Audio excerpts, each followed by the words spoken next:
Bismillahirrahmanirrahim. Assalamualaikum warahmatullahi wabarakatuh. Waalaikumsalam warahmatullahi wabarakatuh. Sebelum kita memulai pembelajaran pada pagi hari ini, sebaiknya kita membaca doa bersama dulu ya. Ayo ketua kelas dipimpin. Bismillahirrahmanirrahim. Raditu billahi robba wa bil islami dina wa bi muhammadin nabiyyan wa rasula. Rabbi zidni ilma warzuqni fahma. Amin ya rabbal alamin. Sebelum kita memulai pembelajaran, Bu Guru absen dulu nggih. Siapa hari ini yang tidak masuk? Masuk semua, Bu. Alhamdulillah semua masuk. Sebelum kita menganjak pada materi kelas 7 semester 1, Ibu mau mengucapkan selamat datang untuk siswa-siswa Ibu, siswa baru kelas 7 ya ini. Iya, Bu.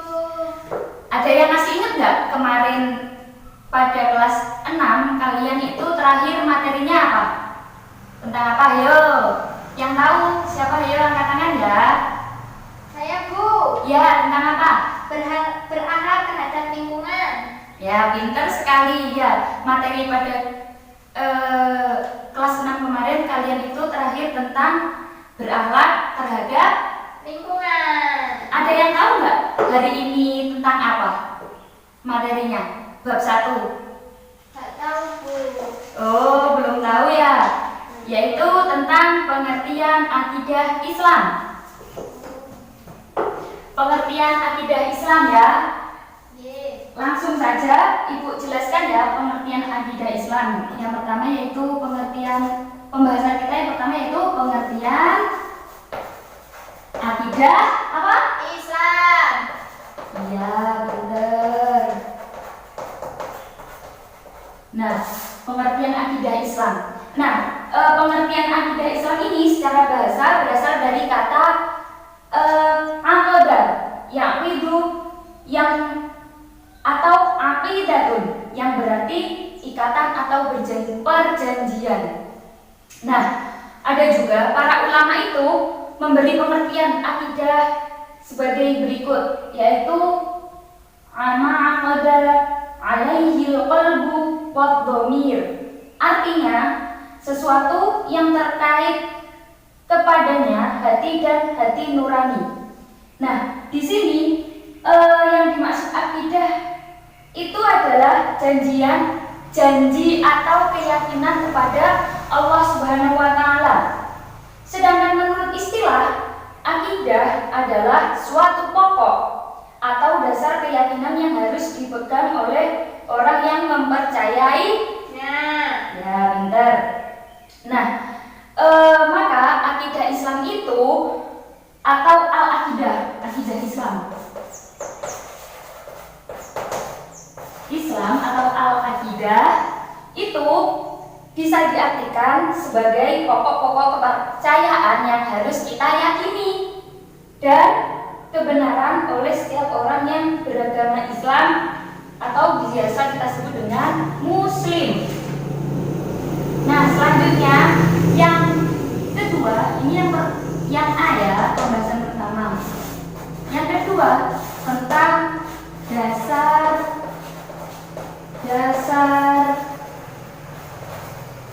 akidah Islam. Nah, ada yang tahu dasar-dasar akidah Islam itu ada berapa? Ayo, angkat tangan. Tahu nggak? Tahu. Nah, dasar-dasar akidah Islam itu ada dua. Yang pertama, Al-Quran.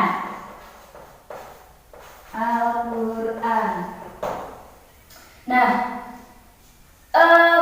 sebelumnya dasar-dasar akidah ini biasanya itu akidah Islam bersifat taufiqi. Artinya tidak dapat ditetapkan kecuali berdasarkan dengan dalil syariat dengan dalil syar'i yaitu Al-Quran dan As-Sunnah. Langsung ke Al-Quran. Ada yang tahu? Al-Quran ini apa? Angkat tangan yang tahu. Al-Quran adalah kitab suci yang diturunkan kepada Nabi Muhammad melalui perantara malaikat Jibril yang digunakan sebagai pedoman hidup manusia. Pinter Mbak Lail. Oke, benar.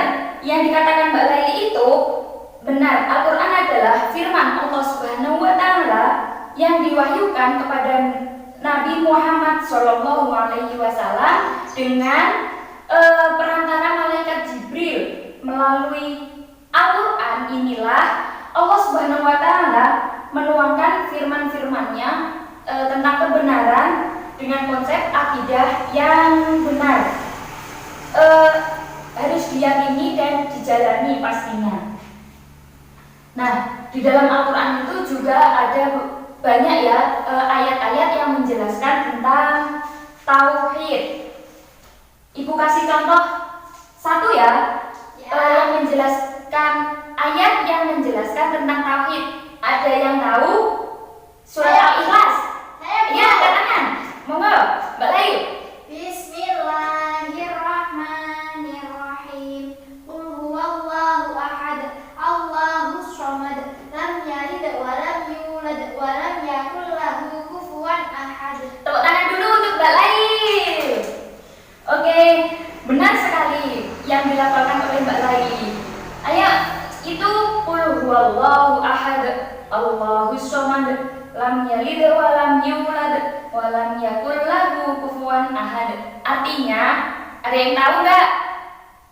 Ya, Ibu jelaskan ya. Artinya, katakanlah, Dialah Allah yang Maha Esa. Allah adalah Tuhan yang segala sesuatu bergantung kepadanya. Kepadanya itu kepada Allah. Dia tidak tidak beranak dan tidak pula diperanakkan, dan tidak ada suatu apapun yang setara dengan Dia. Ada yang tahu Dia itu maksudnya siapa? Dia Allah. Nah, pintar sekali. Selanjutnya yaitu yang kedua. Ada yang tahu dasar-dasar akidah yang kedua? As-sunnah. Al-hadis. Al-hadis. Nah, dasar-dasar akidah yang kedua yaitu al-hadis. Di sini al-hadis itu segala ucapan, perbuatan dan takrir atau sikap diamnya Nabi Muhammad SAW. Islam telah menegaskan bahwa hadis menjadi hukum Islam, tapi menjadi hukum Islam yang kedua. Yang pertama hukum Islamnya Al-Quran. Pintar sekali. Nah, al-hadis ini dijadikan dasar hukum Islam kedua setelah Al-Quran. Karena yang pertama, alasannya al-hadis ini kok dijadikan dasar akidah kedua, Bu? Iya, karena ada alasannya. Yang pertama, itu semua yang disandarkan kepada Nabi Muhammad. Mohon maaf, semua yang disandarkan maksudnya Ibu ya. Semua yang disandarkan kepada Nabi Muhammad SAW adalah wahyu dari Allah Subhanahu wa Ta'ala. Yang kedua yaitu Allah Subhanahu wa Ta'ala telah memberi petunjuk kepada manusia agar mengikuti kebenaran yang disampaikan Rasulullah Shallallahu Alaihi Wasallam. Dan yang ketiga yaitu banyak hadis yang menjelaskan maksud beberapa ayat Al-Quran yang masih bersifat global, termasuk masalah akidah. Ini ada firman dari Allah Subhanahu wa Ta'ala yaitu Bismillahirrahmanirrahim. Wa'budullaha wa la tusyriku bihi syai'a. Artinya, dan sembahlah Allah dan janganlah kamu mempersekutukannya dengan suatu apapun. Itu ya. Selanjutnya yaitu yang C. C. Tujuan mempelajari akidah Islam. Ada yang tahu tujuannya apa saja? Saya, Bu. Sudah bisa. Ayo, apa? Yang pertama, untuk memupuk dan mengembangkan dasar ketuhanan yang telah ada sejak manusia lahir. Selanjutnya, Kedua, untuk menghindarkan diri dari kemusyrikan. Dan terus yang ketiga, untuk menghindarkan diri dari pengaruh akal pikiran yang menyesatkan. benar sekali yang disebutkan Mbak Lali itu benar. Itu masih disebutkan 3 ya Mbak tadi? Yeay. Ya, sekarang Ibu jelaskan ya yang lebih lengkapnya. Yang pertama tujuannya yaitu untuk memupuk dan mengembangkan dasar ketuhanan yang telah ada manusia lahir. Nah, dengan mengetahui dasar ketuhanan manusia yang telah memberikan kesaksian sejak lahir bahwa Allah Subhanahu wa Ta'ala sebagai Tuhannya, maka perlu kita meningkatkan keimanan kita melalui amal kebaikan agar senantiasa mendapatkan ridho Allah Subhanahu Wa ta'ala. Selanjutnya yaitu untuk menghindari diri dari kemusyrikan. Yang kedua tujuannya yaitu untuk menghindarkan diri dari kemusyrikan. Nah, yang dimaksud ini kita sebagai manusia ya berhak untuk menghindari diri dari kemusyrikan. Karena apa? Karena perlu adanya tuntunan yang jelas tentang kepercayaan terhadap Tuhan yang Maha Esa. Agar manusia tidak terperosok ke dalam kemusyrikan seperti selalu berbuat buruk, syirik, dan berbuat mohon maaf, di sini ada dua syirik ya. Yang pertama yaitu syirik khafi, yaitu syirik tersembunyi. Tersembunyi dalam mana kira-kira? Dalam hati. Nah, benar. Dan yang kedua ada syirik jali, yaitu syirik terang-terangan. Yaitu syirik jali ini berupa perbuatan kayak seperti Mbak Laili pengen menjahili Mas Dani, kan terang-terangan. Selanjutnya yaitu atau kayak syirik terang-terang itu kayak, woi aku syirik sama kamu gara-gara kamu punya ini gitu. Terus selanjutnya yang ketiga yaitu untuk menghindarkan diri dari pengaruh akal pikiran yang menyesatkan. Di sini yang dimaksud itu manusia diberi kelebihan oleh Allah Subhanahu wa Ta'ala dari makhluk lain yaitu akal pikiran gitu. Yang keempat yaitu memupuk. Dan mengembangkan dasar ketuhanan yang ada sejak lahir. Yang kelima yaitu menghindarkan diri dari pengaruh akal pikiran yang menyesatkan. Seperti faham-faham yang semata-mata didasarkan atas akal manusia, kadang-kadang itu menyesatkan gitu. Dan yang B, yang B ya. Ya, Bu. Yang B, pengertian iman, Islam, dan ihsan. Nah, yang pertama, iman. Iman menurut bahasa yaitu amanah. Yu'minu imanan, berarti percaya. Sedangkan menurut istilah, iman itu adalah al-imanu huwa huwa tasdiqun bil qalbi wa iqrarun bil lisani wa amalun bil arkani Artinya adalah iman adalah membenarkan dengan hati, mengucapkan dengan lisan, dan dilaksanakan dengan anggota badan atau perbuatan. Nah, di sini iman terdiri atas 3 tingkatan iman. Yang pertama yaitu tingkatan mengenal.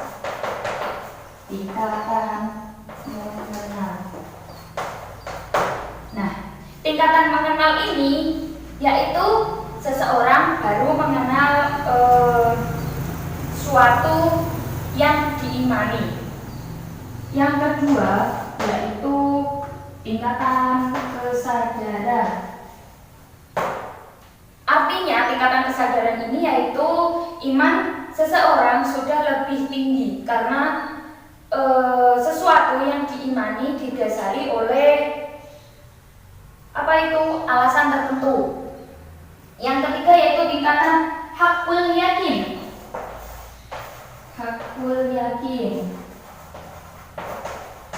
Nah, tingkatan hakul yakin ini artinya yaitu iman yang tertinggi.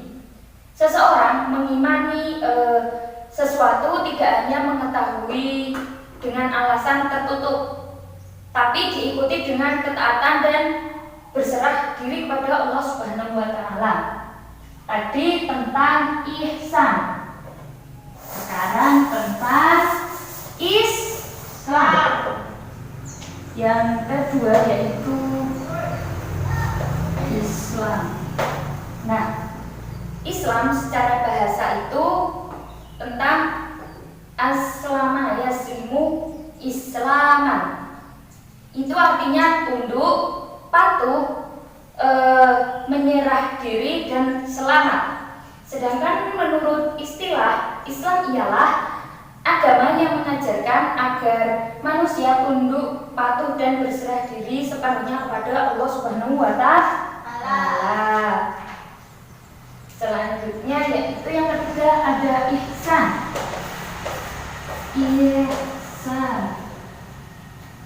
Nah, ihsan ini berasal dari bahasa Arab juga, yaitu ahsana yuhsinu ihsanan, yang artinya adalah berbuat baik, berbakti atau mengabdikan diri.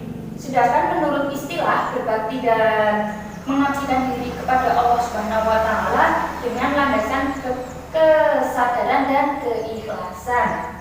Di sini ihsan ada 4 ya. Ihsan itu ada 4 macam. Yang pertama yaitu ihsan terhadap Allah. Yang kedua, ihsan terhadap diri sendiri. Yang ketiga, ihsan terhadap sesama manusia. Dan yang keempat, ihsan terhadap makhluk lain. Dan selanjutnya yaitu hubungan iman Islam dan ihsan. Hubungan iman Islam dan ihsan. Nah, iman, Islam dan ihsan ini tidak bisa dipisahkan karena iman, Islam dan ihsan ini adalah satu kesatuan. Nah, artinya jika seseorang mengaku berakidah Islam atau sebagai Muslim, maka harus ada 3 unsur pokok di dalam hatinya, yaitu ada iman, Islam, dan ihsan. Di sini iman itu menekankan pada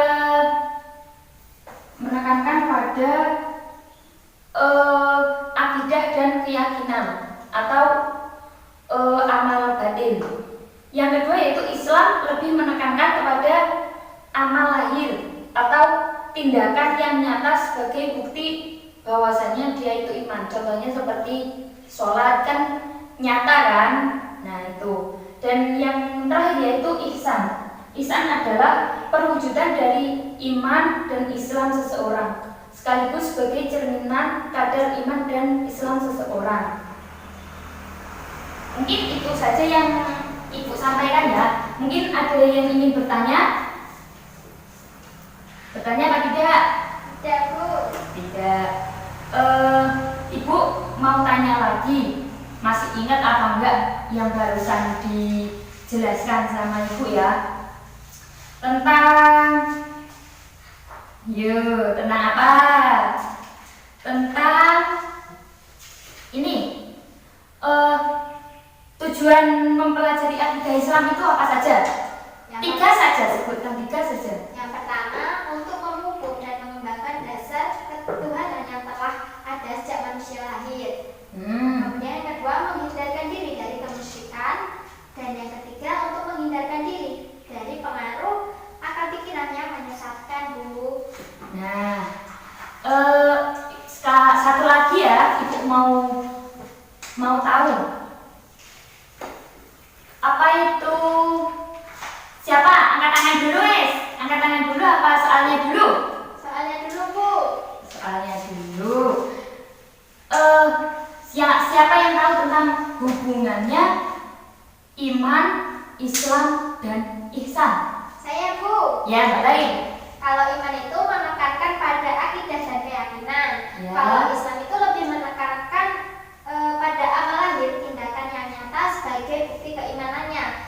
Dan yang terakhir, ihsan itu merupakan perwujudan dari iman dan Islam seseorang. Ya, terima kasih ya sudah mau menjawab.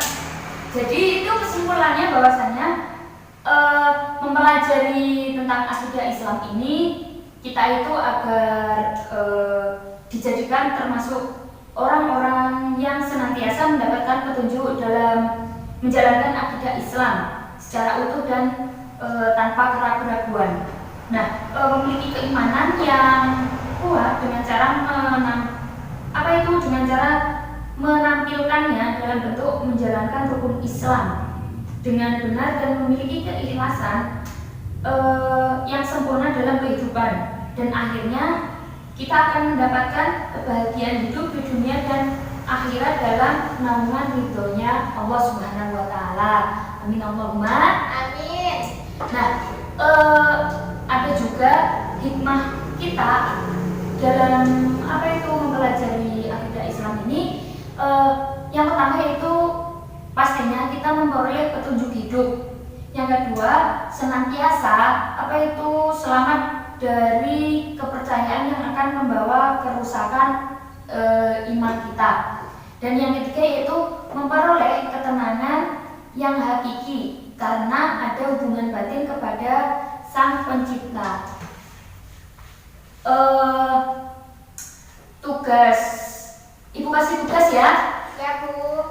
Untuk minggu besok kita jangan lupa review ya materi pada hari ini dikumpulkan minggu depan, dan jangan lupa untuk belajar materi minggu depan, yaitu tentang kunci kerukunan.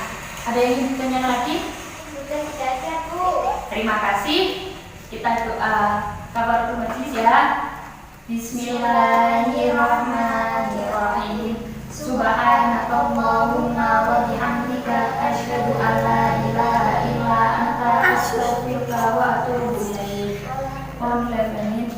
Wassalamualaikum warahmatullahi wabarakatuh.